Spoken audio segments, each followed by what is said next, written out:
আসানসোলের রানীগঞ্জ থানার নিমচা থানা হাটভাঙা এলাকায় বিজেপি কর্মীদের উপর ধারালো অস্ত্র দিয়ে হামলা, মারধর, খুনের হুমকি, গাড়ি ও অন্যান্য জিনিসপত্র ভাঙচুরের অভিযোগে তৃণমূল কংগ্রেসের 2 নেতাকে গ্রেপ্তার করা হয়েছে।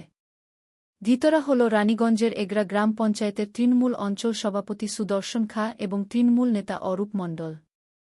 রবিবার রাতে পুলিশ এগরা থেকে এই দুজনকে গ্রেফতার করে। সোমবার ধৃতদেরকে আসানসোল জেলা আদালতে পেশ করা হলে আবেদনের ভিত্তিতে বিচারক তাদের জামিন নাকচ করে 2 দিনের পুলিশ হেফাজতে নির্দেশ দেন। পুলিশ জানায়, এখন এই মামলায় ধৃতদেরকে জিজ্ঞাসাবাদ করা হবে। জানা গেছে, বিজেপি নেতা নির্মল গোপ ও অন্যান্য বিজেপি কর্মীরা রানীগঞ্জ থানার নিমচা ফাঁড়িতে একটি অভিযোগ দায়ের করেন। অভিযোগ অনুযায়ী হাটভাঙা এলাকায় বিজেপির একটি অনুষ্ঠান থেকে ফেরার পথে তাদের উপর হামলা করা হয়। অভিযোগ করা হয়েছে যে, বিজেপিতে যোগ দেওয়ার কারণে সুদর্শন খান, অরূপ মণ্ডল ও অন্য একজন ব্যক্তি তাদের উপর ধারালো অস্ত্র দিয়ে হামলা করে ও খুনের হুমকি দেয়া।